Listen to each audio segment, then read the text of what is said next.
সুপ্রিয় দর্শক, আপনারা দেখতে পাচ্ছেন একটি হর্নেট গাড়ির চাকা আমরা রিসিলিং করে দিব। এখন এই কিভাবে আমরা রিসিলিং করব সেই কাজটি আপনাদেরকে আজকে দেখাবো এবং পাশাপাশি এর উপকারিতা কী সেই সম্পর্কে আপনাদেরকে একটু ধারণা দিব।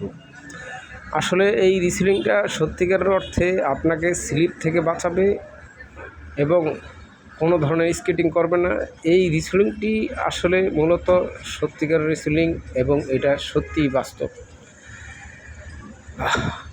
আর এই রিসিলিংটির আরও একটি বৈশিষ্ট্য হচ্ছে যে আপনার চাকা কেনা থেকে আপনাকে বাঁচাবে এবং স্লিপ খেয়ে অ্যাক্সিডেন্ট হওয়া থেকে আপনাকে বাঁচাবে। এই রিসিলিংটি আসলেই বিশ্বাসযোগ্য। কতটুকুর উপকারিতা আপনি একবার একটু ভেবে দেখুন যে আপনার চাকাটা যখন আপনার স্লিপ খাবে ঠিক তখনই আপনার অ্যাক্সিডেন্ট হওয়ার একটা ভয় থাকে, কিন্তু এই রিসিলিংটি যদি আপনি করে নিন তাহলে আপনার এই ভয়ের কোনো আর কারণ থাকবে না। কাজেই আমাদের এই ঠিকানায় নতুন বাজার